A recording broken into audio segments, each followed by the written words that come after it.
বন্ধুরা, আজকের আমার ভিডিওর বিষয়বস্তু হলো দেশি জবা গাছের জানুয়ারি মাসের পরিচর্যা। এই প্রচণ্ড ঠান্ডায় আমরা আমাদের বাগানের দেশি জবা গাছগুলোতে কি পরিচর্যা করব, কোন কোন টিপস ফলো করব, কোন খাবার এই সময় আমরা আমাদের বাগানের দেশি জবা গাছে প্রয়োগ করতে পারবো, সব কিছু বলবো আজকের এই ভিডিওতে। তাই আজকের এই ভিডিওটা সম্পূর্ণ মনোযোগ দিয়ে দেখার অনুরোধ রইল। একটু স্কিপ করে দেখো না বন্ধুরা, স্কিপ করে দেখলে অনেক কিছুই মিস করে ফেলবে। নমস্কার, আমি লাবণী, আমার বাগানে তোমাদের সবাইকে জানাই স্বাগত। বন্ধুরা, আমরা সবাই জানি জবা গাছ হলো একটি গ্রীষ্মকালীন ফুলের গাছ। আর এখন যেহেতু প্রচণ্ড ঠান্ডা, এই প্রচণ্ড ঠান্ডায় আমাদের বাগানের দেশি জবা গাছগুলো কিন্তু শীত ঘুমে আছে, অর্থাৎ ডরমেন্সিতে আছে। এই সময় আমাদের বাগানের প্রত্যেকটা দেশি জবা গাছে একেবারেই ফুল ফুটছে না, যদিও বা দুটো একটা ফুল ফুটছে, সেই ফুলের সাইজ অনেকটাই ছোট আকারের হচ্ছে। এবং এটা দেখে আমরা প্রায় প্রত্যেক নতুন বাগানিরা অনেকটাই চিন্তিত হয়ে পড়ছি যে এই রকম গাছের অবস্থা কেন, গাছগুলোর কি কোনো রকম কোনো সমস্যা হয়েছে। তো আজকের এই ভিডিওতে আমি ডিটেলসে আলোচনা করব যে এই সময় আমরা আমাদের বাগানের দেশি জবা গাছগুলোতে কি পরিচর্যা করব। তো প্রথম যে পয়েন্ট সেটা হলো আমাদের বাগানের দেশি জবা গাছগুলোকে এই সময় কিন্তু ফুল সানলাইটের মধ্যেই রাখতে হবে।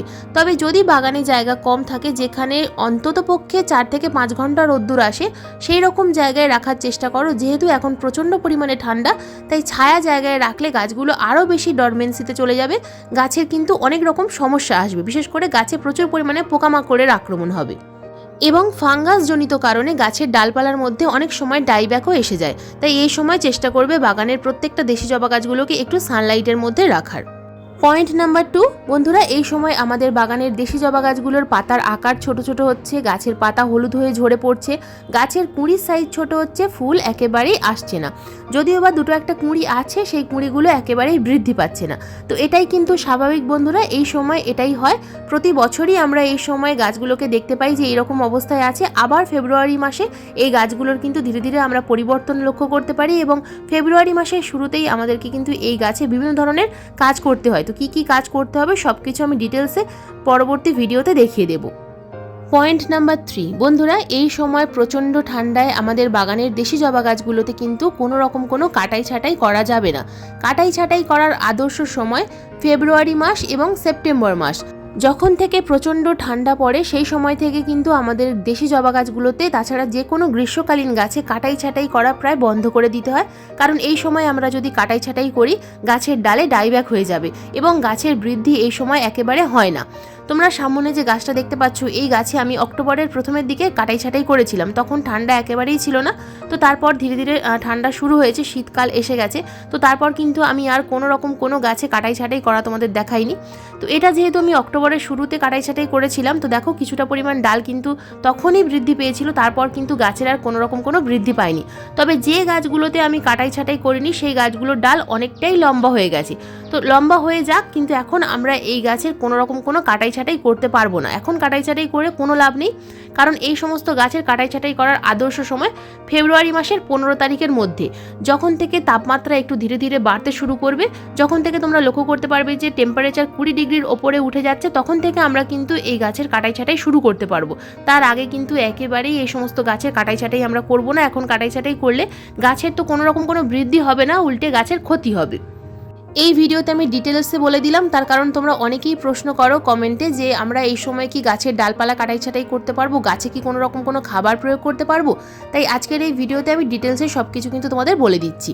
তো এখন কিন্তু আমরা কাটাই ছাঁটাই করবো না, আর কয়েকদিন পর এই গাছের কাটাই ছাঁটাই করবো। তো কীভাবে, কোথা থেকে কাটাই ছাঁটাই করতে হবে, আর কি কাজ করতে হবে, সব কিছু ডিটেলসে পরবর্তী ভিডিওতে আমি দেখিয়ে দেবো।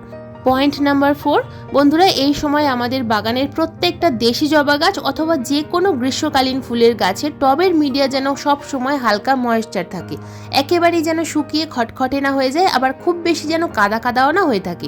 এই বিষয়টা তোমরা একটু লক্ষ্য রাখবে। আর টবের যে ড্রেনেজ ব্যবস্থা সেটা যেন সঠিক থাকে।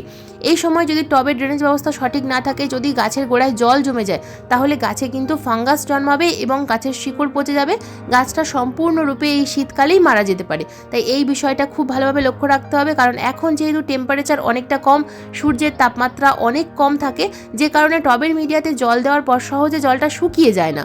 তো এই কারণে আমাদেরকে টবের মিডিয়া মাঝে মধ্যে একটু খুশে দিতে হবে এবং জল বুঝে বুঝে প্রয়োগ করতে হবে। অতিরিক্ত জল প্রয়োগ করা যাবে না, আবার খুব কমও জল প্রয়োগ করা যাবে না। যখন দেখবে যে টবের মিডিয়া একদম শুকিয়ে যাচ্ছে, তখন তোমরা গাছে জল প্রয়োগ করবে। পয়েন্ট নাম্বার 5, বন্ধুরা এই সময় আমি আগেই বলেছি অতিরিক্ত কুয়াশা এবং সবসময় স্যাঁতস্যাঁতে ওয়েদারের জন্য গাছে প্রচুর পরিমাণে পোকামাকড়ের আক্রমণ হচ্ছে। তো বিশেষ করে জবা গাছে দেখো জাপ পোকার আক্রমণ খুব বেশি হচ্ছে এখন প্রায় প্রত্যেকটা জবা গাছে, শুধুমাত্র দেশি জবা গাছ বলেই নয়, হাইব্রিড জবা গাছেও কিন্তু এই সমস্যাটা খুব বেশি দেখা যাচ্ছে। তো এই সময় একদম সম্পূর্ণ ঘরোয়া কীটনাশক আমি প্রয়োগ করে তোমাদের দেখাবো। দেখো এটা নিয়েছি আমি এখানে নিম তেলের পরিবর্তে তোমরা এখানে কিন্তু নিম পাতা ফোটানো জলও নিতে পারো। এক মুঠো নিম পাতা 500 ml জলে খুব ভালোভাবে ফুটিয়ে নিয়ে সেই জলটা কিন্তু এখানে ইউজ করতে পারো। আমি স্প্রেয়ার বটলের মধ্যে 2 লিটার জল নিয়েছি, 2 লিটার জলের মধ্যে 5 ml নিম তেল মিশিয়ে নিলাম। তোমরা এখানে কিন্তু 500 ml নিম জলও নিতে পারো। তো নিম জলটা কিন্তু হালকা ঠান্ডা করে নিতে হবে। তো এরপর আমি এখানে মিশিয়ে দেবো ডেটলও আমাদের বাড়িতেই থাকে প্রায় সব সময়। তো ডেটল আমরা কতটুকু নেবো, ডেটল একদম সামান্য পরিমাণ, অর্থাৎ 5 থেকে 8 ফোঁটা ডেটল অল্প মাত্রায় নিতে হবে, খুব বেশি নিলে চলবে না। তো 1 চামচ অর্থাৎ 5 ml নিম তেল সঙ্গে 5 থেকে 8 ফোঁটা পরিমাণ ডেটল। এরপর আর একটা উপাদান নেব, সেটা হলো 1 চামচ পরিমাণ হ্যান্ড ওয়াশ অথবা শ্যাম্পু, যে কোনো লিকুইড শ্যাম্পু অথবা হ্যান্ড ওয়াশ আমরা এখানে ইউজ করব। তো আমি এখানে নিম শ্যাম্পু ইউজ করছি, তো তোমরা যে কোনো শ্যাম্পু ইউজ করতে পারো। তো এই 3টে উপাদান খুব ভালোভাবে স্প্রেয়ার বটলের মধ্যে ভর্তি করে নিয়ে ভালোভাবে ঝাঁকিয়ে নেড়ে নিতে হবে এবং ভালোভাবে স্প্রে করতে হবে। যে জায়গায় খুব কীটনাশকের আক্রমণ হয়েছে, যে জায়গায় জাপ পোকা, মিলিবাগ, যে কোনো কীটনাশকের আক্রমণ হয়েছে, প্রত্যেকটা গাছে এইভাবে স্প্রে করবে। তো এটা তোমরা যদি লাগাতার 2 থেকে 3 দিন করতে পারো অথবা একদিন অন্তর অন্তর যদি গাছে স্প্রে করতে পারো, খুব ভালো রেজাল্ট পাবে। এই 3টে উপাদান একসাথে মিশিয়ে তোমরা কিন্তু স্টোর করেও কয়েকদিন রাখতে পারবে, 4 থেকে 5 দিন রাখতে পারবে। তো প্রতিদিন অল্প অল্প গাছে স্প্রে করে দেবে। যে গাছে খুব বেশি পোকামাকড়ের আক্রমণ হয়েছে সেই গাছে একটু বেশি করে স্প্রে করবে। টবের মিডিয়াতে যদি অল্প 2-4 ফোঁটা পরে স্প্রে করার সময় কোনো অসুবিধা নেই, তবে খুব বেশি পড়ে না, যেহেতু আমরা স্পিডে স্প্রে করছি তো দূরে চলে যায়। টবের মিডিয়াতে যদি 2-4 ফোঁটা পড়েও যায় কোনো সমস্যা নেই। বন্ধুরা এবার বলবো পয়েন্ট নাম্বার 6, একদম শেষ পয়েন্ট, অর্থাৎ আমরা এই সময় আমাদের টবের মিডিয়াতে কি খাবার দেব। তো খাবার তো এখন আমরা একেবারেই দেব না, এখন খাবার দেওয়ার সময় আসেনি। খাবার দেওয়ার সময় কি খাবার দিতে হবে সেই নিয়ে অবশ্যই আমি ভিডিও বানিয়ে দেবো। তো এখন আমি যে কাজটা করব, প্রথমে টবের মিডিয়াতে ভালোভাবে হালকা করে একটু খুশে দেবো, খুব বেশি এখন ডিস্টার্ব করব না, রুটের এখন কাটাকাটি খুব বেশি করব না, হালকা করে একটু নিড়ানির সাহায্যে খুশে দিচ্ছি। দেখো উপরের ফিডার রুট অল্প একটু কেটে যাচ্ছে, তো কোনো সমস্যা নেই, কিন্তু খুব বেশি ডিপে খোসা যাবে না। আর যদি টবের মিডিয়াতে প্রচুর পরিমাণে আগাছা থাকে, সেই আগাছাগুলোকে কিন্তু আমাদের তুলে পরিষ্কার করে দিতে হবে। টবের মিডিয়া অল টাইম পরিষ্কার রাখতে হবে। তো এরপর আমাদেরকে যে কাজটা করতে হবে, টবের মিডিয়াতে একটা উপাদান প্রয়োগ করতে হবে এখানে, কারণ এখন যেহেতু অনেক দিন এটা বদ্ধ হয়েছিল, মাটিটা আমরা খোসাখুশি কিছুই করিনি, গাছে কোনো রকম কোনো খাবার যেহেতু প্রয়োগ করা হয়নি, সে কারণে টবের মিডিয়া এখন বদ্ধ হয়েছিল। তো এই কারণে টবের মিডিয়াতে প্রচুর পরিমাণে ফাঙ্গাস এবং পোকামাকড়ের আক্রমণ হতে পারে। তো এখন যে জিনিসটা আমাদেরকে প্রয়োগ করতে হবে সেটা হলো 1 চামচ হলুদ গুঁড়ো। তো যেহেতু টবের সাইজ বড়, সেই কারণে আমি এখানে 2 চামচ পরিমাণ হলুদ গুঁড়ো ইউজ করবো। বন্ধুরা যদি তোমাদের কাছে কাঠের ছাই থাকে, তাহলে তোমরা এখানে 2 চামচ পরিমাণ হলুদ গুঁড়োর সাথে কাঠের ছাই মিশিয়ে নিতে পারো। তো আমি দেখাচ্ছি না, কারণ অনেক বন্ধুরাই কাঠের ছাই পায় না, সেই কারণে আমি এখানে কাঠের ছাই ইউজ করলাম না। যদি তোমাদের কাছে কাঠের ছাই থাকে তাহলে তোমরা এখানে অবশ্যই 2 চামচ পরিমাণ কাঠের ছাই মিশিয়ে দেবে।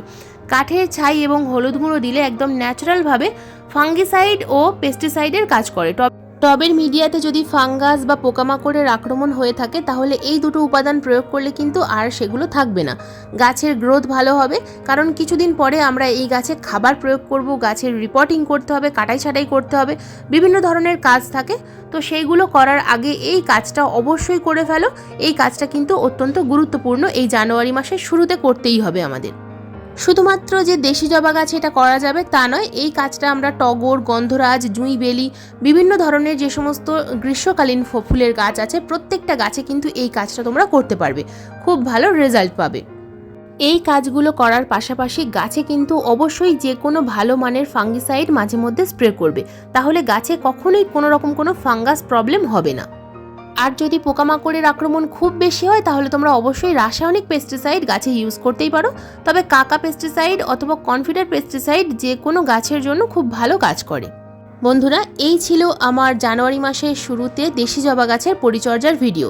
তো আজকের এই ভিডিওটা আশা করছি তোমাদের কাজে লাগবে, কারণ তোমরা অনেকেই প্রশ্ন করো যে এই সময় আমরা দেশি জবা গাছের কি পরিচর্যা করব। তো আজকের এই ভিডিওটা যদি তোমাদের ভালো লেগে থাকে তো একটা লাইক করো, শেয়ার করো, হাইপ করো। চ্যানেলে নতুন বন্ধু হয়ে থাকলে চ্যানেলটাকে সাবস্ক্রাইব করে পাশের বেল আইকনটা প্রেস করো এরকম নিত্য নতুন বাগান সংক্রান্ত ভিডিও দেখার জন্য।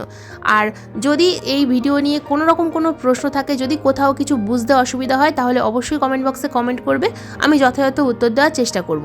আজকের এই ভিডিওটা সম্পূর্ণ মনোযোগ দিয়ে দেখার জন্য তোমাদের সবাইকে জানাই অসংখ্য অসংখ্য ধন্যবাদ।